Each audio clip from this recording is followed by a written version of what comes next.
Marvel actors को आज सभी इनके सुपर हीरो कैरेक्टर्स के नाम से जानते हैं, पर क्या तुम्हें पता है कि इनको ये रोल कैसे मिले? कुछ एक्टर्स के तो बहुत ही इजी था, बट कुछ के लिए बहुत ही ज्यादा मुश्किल। आज के टाइम में रॉबर्ट डॉनी जूनियर और इनका कैरेक्टर टोनी स्टार्क एमसीयू का स्टार आइकन है, जिससे कि इस पूरे एमसीयू की शुरुआत हुई है। पर क्या तुम बिलीव करोगे कि ओरिजिनली मार्वल आरडीजे को उस रोल के लिए कास्ट करना नहीं चाहते थे, जिसपे उन्होंने टोटली मना कर दिया था, जिसकी वजह थी ओबियसली रॉबर्ट डॉनी जूनियर का पास्ट। बट इसके बावजूद भी अगर आरडीजे को रोल करने को मिला है तो उसके पीछे वन एंड ओनली पर्सन है जॉन फेवरियो। आयरन मैन मूवी का डायरेक्टर बनने के बाद जब जॉन फेवरियो ने इस मूवी की स्क्रिप्ट को लिखने के लिए आयरन मैन को स्टडी करना शुरू किया, तो उस टाइम इन्हें रियलाइज हुआ कि आयरन मैन की स्टोरी काफी हद तक रॉबर्ट डॉनी जूनियर के रियल लाइफ करियर से सिमिलर है, और तभी से फेवरियो ने डिसाइड कर लिया था he is the man. But Marvel executives इस आइडिया के खिलाफ थे, जिनको मनाने के लिए आरडीजे से ये स्पेशल ऑडिशन टेप क्रिएट करवाई गई थी, जिसको देख के भी एग्जीक्यूटिव्स नहीं माने। जिसके बाद जॉन फेवरियो ने प्रेस में न्यूज लीक की कि आयरन मैन के रोल के लिए रॉबर्ट डॉनी जूनियर से बातचीत चल रही है, और इस पे पब्लिक की जो पॉजिटिव रिएक्शन मिली थी, तो उसे देख के ही मार्वल ने आरडीजे को कास्ट किया था, जो कि उनकी लाइफ का one of the best decision रहा है। क्योंकि आज के टाइम में मार्वल स्टूडियोज $1 बिलियन कंपनी के साथ साथ one of the biggest franchise बन चुके हैं फिल्म हिस्ट्री में। बट मार्वल की बढ़ती पॉपुलैरिटी के बावजूद भी क्रिस इवांस ने कैप्टन अमेरिका का रोल करने से पहले इसे कई बार मना किया था, और उनके ना बोलने के पीछे वजह ये थी कि अगर ये मूवी फ्लॉप हुई तो तब तो मेरी लगी पड़ी है, बट अगर ये मूवी हिट हो गई तो उससे मेरी प्राइवेट लाइफ पे भी असर पड़ेगा, क्योंकि इतने पॉपुलर कैरेक्टर को प्ले करने के बाद सडनली फैन फॉलोइंग तो बढ़ेगी। जिसके बाद कई लोगों ने क्रिस इवांस को कन्विंस किया था, जिनमें से एक थे Robert Downey junior and second थे क्रिस इवांस की मॉम। जिसके बाद ये एक्टर कैप्टन अमेरिका बनने के लिए तैयार हुआ था। नेक्स्ट अगर कैप्टन अमेरिका की बेस्ट बड़ी बकी की बात करें तो उसे प्ले किया सेबेस्टियन स्टैन ने, और इस एक्टर ने भी ओरिजिनली कैप्टन अमेरिका के रोल के लिए ऑडिशन दिया था, बट मिला इसको बाकी का रोल, जो कि आज इनके करियर की हाईलाइट बन चुका है। और क्या तुम्हें पता है कि क्रिस हेम्सवर्थ अपने थोर के ऑडिशन में फेल हो गए थे, और उसके बाद इसके भाई लियम को ये रोल मिलने वाला था। ओरिजिनली थोर का रोल डेनियल क्रेग को ऑफर किया गया था, बट उस टाइम जेम्स बॉन्ड मूवीज में बिजी होने की वजह से इन्होंने ये रोल करने से मना कर दिया था। जिसके बाद बहुत सारे एक्टर्स को कंसिडर किया गया था, जिनमें ये दोनों भाई भी थे, और अपने फर्स्ट ऑडिशन में फेल होने के बाद क्रिस को एक सेकंड चांस दिया गया था, जिसकी वजह से आज ये एक्टर गॉड ऑफ थंडर थोर के नाम से जाना जाता है। नेक्स्ट अगर टॉम हिडलसन की बात करें तो इस एक्टर ने भी ओरिजिनली थोर के रोल के लिए ऑडिशन दिया था, बट मिला इसको लोकी का रोल। और कमाल की बात यह है कि टॉम हिडलसन का लोकी के रोल के लिए कोई भी ऑडिशन नहीं लिया गया, इनको एक विलेनस रोल ऐसे ही दे दिया गया था, जो कि आज के टाइम एक मल्टीवर्सल गॉड बन चुका है। स्कारलेट जोहानसन ने ब्लैक विडो का रोल पाने के लिए अपने बालों को रेड कलर कर लिया था, ताकि वो डायरेक्टर जॉन फेवरियो कन्विंस कर सके कि वो ही इस रोल के लिए सही है। बट इसके बावजूद भी इनको अपना फेमस रोल एक्चुअल में एमिली ब्लंट के ना बोलने की वजह से मिला था, क्योंकि ओरिजिनली मार्वल एमिली ब्लंट को ब्लैक विडो के रोल के लिए कास्ट करना चाहते थे, बट उस टाइम अपने कॉन्ट्रैक्चुअल ऑब्लिगेशंस की वजह से एमिली ब्लंट को गुलिवर्स ट्रैवल्स मूवी करनी पड़ी, और ये ब्लैक विडो को प्ले नहीं कर पाई। जिसके बाद ही मार्वल ने अपनी सेकंड चॉइस यानी कि स्कारलेट जोहानसन को ये रोल दिया था। एमसीयू में अब तक हल्क का रोल 2 एक्टर्स ने प्ले किया है, फर्स्ट एडवर्ड नॉर्टन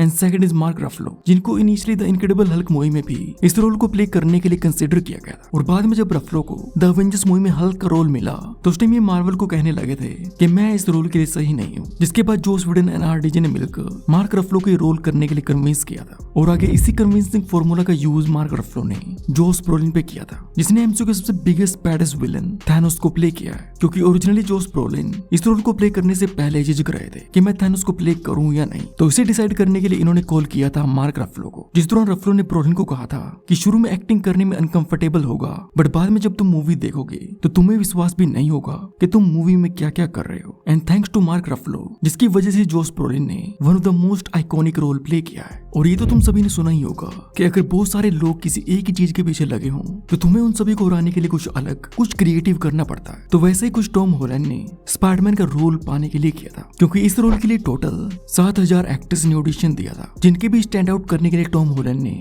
अपनी ऑडिशन टेप में जिम्नास्टिक्स करके दिखाया था। और अपने इन्हीं जिम्नास्टिक स्किल्स की वजह से टॉम हॉलैंड 6th फाइनलिस्ट में से एक था, और उसके बाद ही इसे स्पाइडरमैन का रोल मिला था, जो कि इस कैरेक्टर को प्ले करने वाला सबसे यंगेस्ट एक्टर भी है, जिसकी एज उस टाइम सिर्फ 19 साल थी। और जहाँ पे most of the MCU actors को अपने रोल्स को पाने के लिए इतनी स्ट्रगल करनी पड़ी थी, तो दूसरी तरफ मार्वल ने ब्लैक पैंथर के लिए चैडविक बॉसमैन को खुद ही अप्रोच किया था। जब चैडविक 2014 में अपनी गेट ऑन अप मूवी की प्रमोशन में बिजी थे, तो उस टाइम मार्वल ने इन्हें कॉल करके डायरेक्टली ब्लैक पैंथर का रोल ऑफर किया था, बिना किसी ऑडिशन के। सिमिलरली डॉक्टर स्ट्रेंज एक ऐसा कैरेक्टर है जिसके लिए मार्वल स्टूडियोज को बार बार मुड़ के सिर्फ एक ही एक्टर के पास आना पड़ा था, और वो है बेनेडिक्ट कम्बरबैच। जो कि मार्वल की फर्स्ट चॉइस थे इस रोल के लिए, बट उस टाइम हैमलेट में बिजी होने की वजह से बेनेडिक्ट ने डॉक्टर स्ट्रेंज को प्ले करने से मना कर दिया था। जिसके बाद मार्वल ने इस रोल के लिए कुछ ए लिस्टर्स को सिलेक्ट करना शुरू कर दिया था, जिनमें Ryan Gosling, Tom Hardy, Matthew McConaughey, Jared Leto and Joaquin Phoenix शामिल थे। बट नंबर 1 कंटेंडर इस दौरान भी बेनेडिक्ट ही थे, और कुछ टाइम तक वॉकिन फिनिक्स के साथ बातचीत करने के बाद मार्वल ने फाइनली डिसाइड किया एंड डॉक्टर स्ट्रेंज मूवी की प्रोडक्शन को चेंज करके उसे थोड़ा पीछे हटाया गया ताकि वो बेनेडिक्ट कम्बरबैच के स्केड्यूल के हिसाब से फिट बैठ सके। जिसके बाद ये एक्टर डॉक्टर स्ट्रेंज का रोल प्ले कर पाया था और साथ ही इस मूवी के विलन डोरमामू को प्ले किया था। नेक्स्ट अगर डॉक्टर स्ट्रेंज की मास्टर यानी कि एंशिएंट वन की बात करें तो कॉमिक्स में ये एक एशियन मेल कैरेक्टर है, बट मूवी में इसे चेंज करके फीमेल बनाया गया है, जिसे प्ले किया है टिल्डा स्विंटन ने, जिनकी कास्टिंग के बाद मार्वल को बहुत ही ज्यादा क्रिटिसाइज किया गया था 2 वजह से। फर्स्ट इस कैरेक्टर के जेंडर चेंज को लेके and second is white washing, यानी कि एक एशियन एक्टर को व्हाइट एक्टर ने प्ले किया है। हालांकि आज के टाइम में हम एंटमैन के नाम से पॉल रड को जानते हैं, बट ओरिजिनली मार्वल स्टूडियोज इस रोल के लिए जोसेफ गॉर्डन लेविट को कास्ट करना चाहते थे, बट एंटमैन मूवी के ओरिजिनल डायरेक्टर एडगर राइट ने मार्वल से जिद करते हुए पॉल रड को ये रोल दिलवाया था। जिसके बाद क्रिएटिव डिफरेंसेस की वजह से इन्होंने एंटमैन मूवी को तो डायरेक्ट नहीं किया, बट ये पॉल रड को उसकी लाइफ का one of the most iconic role दिलवा के चले गए। सिमिलरली वास्प के रोल के लिए इवेंजेलिन लिली को भी फॉर्मर डायरेक्टर एडगर राइट ने ही कास्ट किया था, और इस डायरेक्टर के जाने के बाद लिली वास्प का रोल भी छोड़ने वाले थे, बट रिवाइज स्क्रिप्ट को पढ़ने के बाद ये फिर से इस रोल को करने के लिए तैयार हुई थी एंड वास्प को प्ले करने के लिए इवेंजेलिन लिली अपनी रिटायरमेंट से वापस आई थी। क्रिस प्रैट जिसने गार्डियंस ऑफ द गैलेक्सी के लीडर स्टार लॉर्ड को प्ले किया है, तो ये एक्टर ओरिजिनली इस रोल को प्ले करना नहीं चाहता था और यहाँ तक कि ऑडिशन देने से भी मना कर दिया था, बट देन क्रिस प्रैट को एमसीयू की कास्टिंग डायरेक्टर सारा फिन ने कन्विंस किया था, और ये वो लेडी है जिन्होंने एमसीयू के मोस्ट ऑफ द एक्टर्स को उनके कैरेक्टर्स के लिए चुना है। सारा फिन ने James Gunn and Chris Pratt के बीच एक मीटिंग अरेंज की, जिसमें जेम्स गन एकदम से कन्विंस हो गए थे कि क्रिस प्रैट ही स्टार लॉर्ड के लिए परफेक्ट है। And Guardians of the Galaxy में Drax one of the hilarious characters में से एक है, जिसे डेव बाटिस्टा ने बहुत ही बखूबी से प्ले किया है, बट ओरिजिनली मार्वल इस रोल के लिए किसी रेसलर को कास्ट करना नहीं चाहते थे, बट इसके बावजूद भी बाटिस्टा को ये रोल करने का चांस मिला था सिर्फ इनके एजेंट की वजह से। डेव बाटिस्टा ने खुद ही बताया था कि मैं डरा हुआ था, उस टाइम डेस्परेट था, पिछले 3 सालों से काम नहीं मिला था और जॉब की बहुत ही ज्यादा जरूरत थी, और मेरे एजेंट ने बहुत ही मेहनत और जुगाड़ लगा के मुझे एक ऑडिशन का चांस दिया था, और अपने इसी चांस से डेव बाटिस्टा को ड्रैक्स का रोल प्ले करने को मिला। Next Elizabeth Olsen Scarlet Witch से भी पहले